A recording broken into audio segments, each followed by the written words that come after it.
इसलिए कि इन्होंने अपना पर्सनल इन्होंने चुनावी एजेंडा बना करके चुनावी लाभ लेने के लिए प्राण प्रतिष्ठा के आधे अधूरे मन को पुआ दे रखा है। ये नहीं बोल रहा ये केजरीवाल का पुआ बोल रहेगा। बनाएंगे मस्जिद वहाँ पे, राहुल गांधी जी दोबारा मस्जिद बनवा देंगे और दोबारा वहाँ पे राम मंदिर तुड़वा देंगे। राहुल गांधी ऐसे आदमी है, क्या बात कर रहे हो तुम? खाने भूखे भूखे नहीं।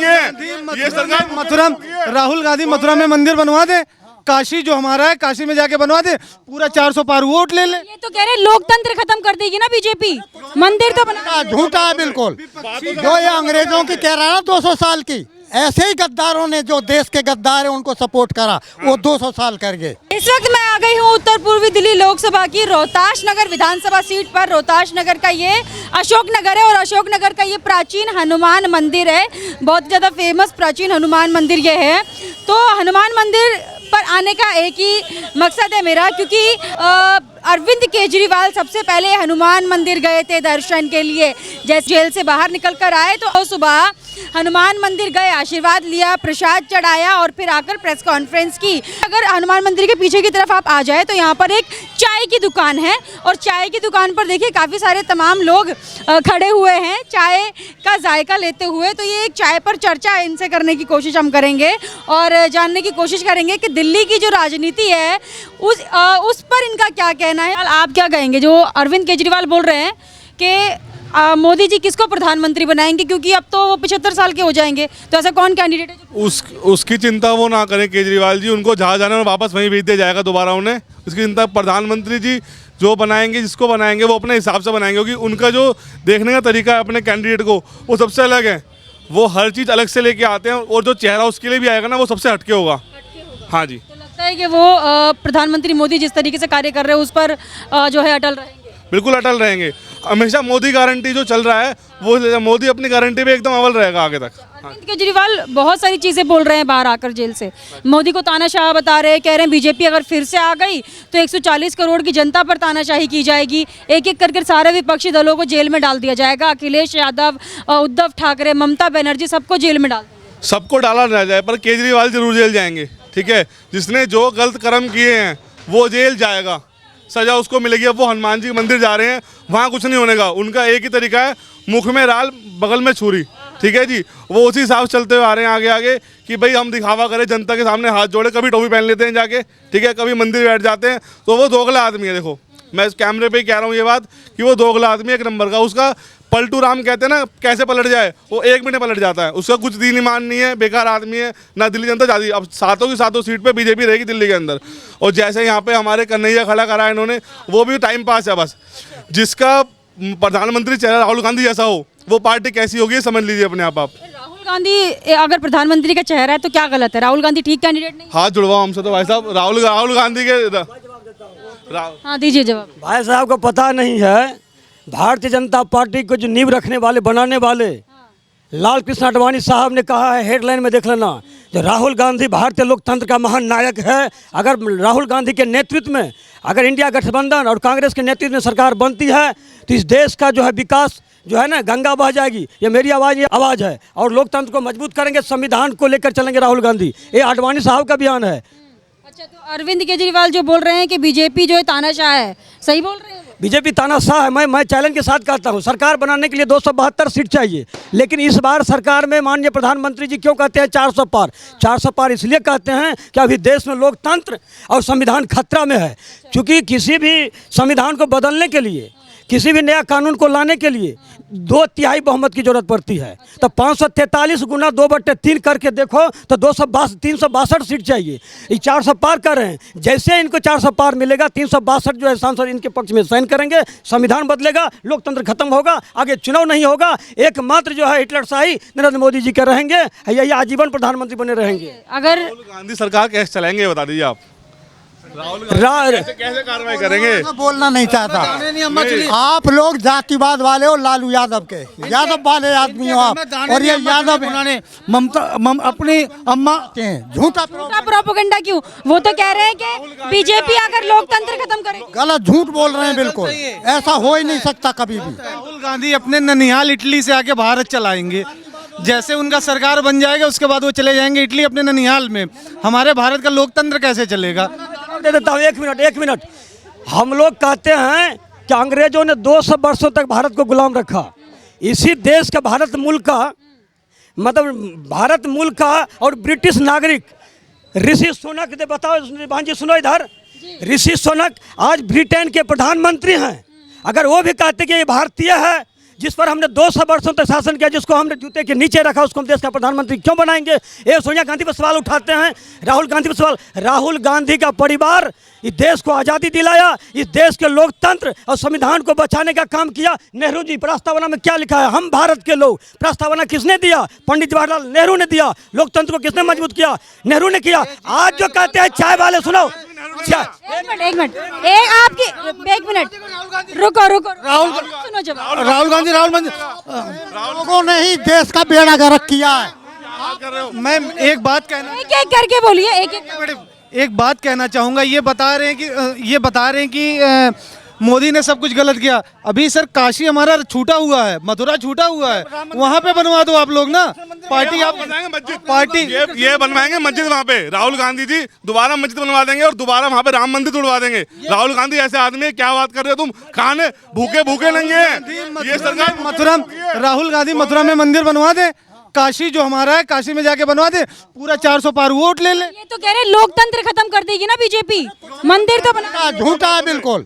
जो ये अंग्रेजों की कह रहा है ना 200 साल की, ऐसे ही गद्दारों ने जो देश के गद्दार है उनको सपोर्ट करा, वो 200 साल कर गए।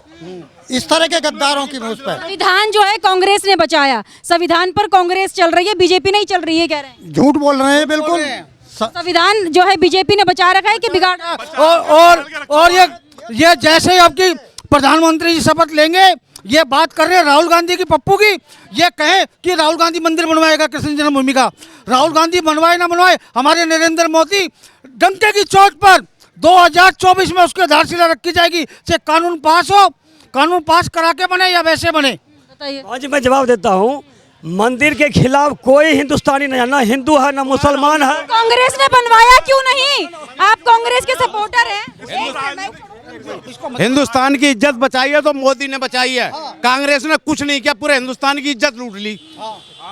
कांग्रेस ने क्या किया? हिंदुस्तान की इज्जत लूट। पूरी हिंदुस्तान की इज्जत लूट रही है, इज्जत बताई तो मोदी। लेकिन संविधान तो ये कह रहे कांग्रेस ने बचाया। झूठ बोले, सब झूठ बोल रहे हैं, ये सब झूठ बोले, एक एक बात झूठ है इनकी। तानाशाही किस सरकार में आपको ज्यादा दिखी, बीजेपी में कि कांग्रेस? प्रधानमंत्री चाहिए तो मोदी चाहिए। ये बोतल लेके आए, बोतल लेके बोल रहे हैं जी। ये सब उस तरह के एक पे एक फ्री चाहिए इनको।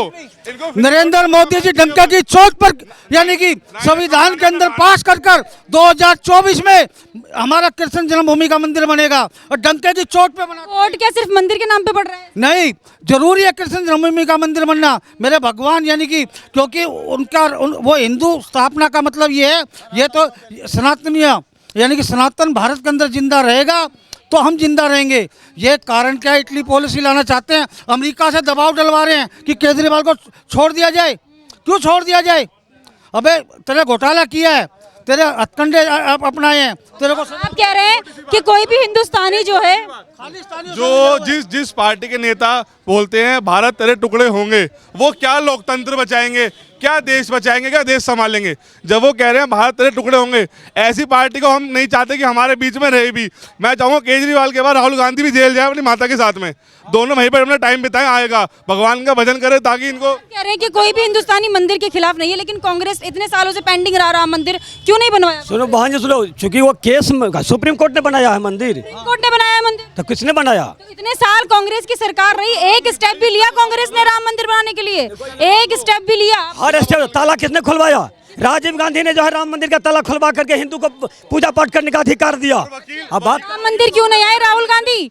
राहुल गांधी क्यों नहीं आए बनने के? सुनो एक मिनट, राम मंदिर इसलिए नहीं गए प्राण प्रतिष्ठा में कि वह जो है माननीय प्रधानमंत्री जी, बोलने दीजिए, माननीय प्रधानमंत्री जी और Bharatiya Janata party personal. Bharatiya Janata party का मंदिर नहीं है, वो राम मंदिर है। उन्होंने देखो चारों मठ के महाधीश ने विरोध कर दिया, तो इसलिए कि इन्होंने अपना पर्सनल, इन्होंने चुनावी एजेंडा बना करके चुनावी लाभ लेने के लिए प्राण प्रतिष्ठा के आधे अधूरे मंदिर को पुआ दे रखा है। ये नहीं बोल रहा है, ये केजरीवाल का पुआ बोल रहेगा, और केजरीवाल का पुआ का जो समर्थन करेगा उनको जो है ना, आप ये देखिए हनुमान जी की शरण में ये गए हैं। मैं आपको बता दूं, माता सीता का अपहरण हुआ तो एक मिनट के लिए राम जी ने जब हनुमान जी ने जब देखा लंका फूके, ये सोच रहे हैं कि हमारे देश का ये खा के अन्न और देश का वो करके, और हनुमान जी के शरण में, हनुमान जी कहें तो सुनवाई बहुत जल्दी है, इनको इतनी गदा पड़ेंगी, इतनी गदा पड़ेंगी, मैं देखूँ अब ये जमानत मांगे। अच्छा, आप बताइए, ये जो बोल रहे हैं किस तरीके से कि राम भगवान का जो मंदिर बना है वो राजीव गांधी ने ताला तोड़ दिया। राजीव गांधी ने अगर ताला खोला था तो उसके बाद जो आगे प्रक्रिया थी उसको क्यों नहीं बढ़ा पाए वो आगे? कोर्ट में जाके ये कहने की क्या ज़रूरत पड़ गई कि राम काल्पनिक है? राम के पक्ष में क्यों नहीं कभी भी बोल पाए? जब भी कोई नीति बनाई सिर्फ मुसलमानों के पक्ष में बनाई, जब भी कोई नीति बनाई हिंदुओं को छोड़ के सब नीतियां बनाई, सारी की सारी वोट बैंक की राजनीति करी इन लोगों ने। आज जब वो मंदिर बन के तैयार है तो उसका श्रेय लेना चाहते हैं, ठीक है। आगे ऐसा कुछ ना कर पाए भारतीय जनता पार्टी या देश की जो जनता है उसके पक्ष में ये लोग हैं, वरना ये लोग अगर चाहते तो जो ओबीसी का कोटा ये काट के मुस्लिमों को दे रहे हैं, ओबीसी पक्ष क्यों नहीं उस पर आवाज़ उठा रहा? तब संविधान इनका खतरे में नहीं आता है क्या? तब जो जितना भी जो ओबीसी को कोटा दिया गया है उसको काटने के बाद तब ये संविधान की आवाज़ क्यों नहीं उठाते? पूछा जाए इनसे। जी बोलिए। एक बात और, जब कांग्रेस राम मंदिर सपोर्ट कर रही थी फिर उसने वकील क्यों बिठाए अपने उसके मंदिर के खिलाफ? वकील क्यों बिठाए? मुझे इस बात बताइए क्यों? मंदिर के खिलाफ सुनो, जब मामला कोर्ट में गया है तो पक्ष विपक्ष तो बहस तो होगी, वहाँ सारे विपक्ष चाहिए क्यों? जब हिंदू सारे इकट्ठे होकर राम मंदिर का सपोर्ट कर रहे हैं, पक्ष बहन जी सुनो, जब कोई चीज विवादित हो जाता है, सुनो, जब कोई चीज विवाद में पड़ जाता है तो माननीय उच्चतम न्यायालय को सबूत देना पड़ता है। सबूत के आधार पर मंदिर भी बनाया गया है, ऐसे नहीं बनाया गया है। के आधार पर बना है ना, तो सही बना है फिर, है ना? बीजेपी ने सही फैसला, बीजेपी कैसे फैसला लिया? कोर्ट ने सही फैसला लिया, कोर्ट ने बनाया है और देश के लोगों ने चंदा दिया है, समाज के लोगों ने। देखो बता दूं, हमारे पास में क्यों नहीं बनवाया? कांग्रेस के राष्ट्रीय स्वयंसेवक संघ के माननीय मोहन भागवत जी ने कहा कि हमारे पास, क्योंकि आपको पता है राष्ट्रीय स्वयंसेवक संघ के कार्यकर्ता है नरेंद्र मोदी जी। आपको बता दूं, अगर आपको हिंदुत्व देखना है, देश का अगर को भविष्य देखना है, तो राष्ट्रीय स्वयंसेवक संघ की शाखाओं में बच्चों को भेजो। और इस तरह के अगर हमारे देश को जब दोबारा मोदी नाम चेंज हो सकता है, नेको नाम रामलाल श्यामलाल, यानी कि हमारे राष्ट्रीय स्वयंसेवक संघ की शाखाओं में जाकर देखें, वहाँ पर एक मोदी नहीं अनेकों मोदियों का गठन होता है जो सनातन धर्म की सोचेंगे।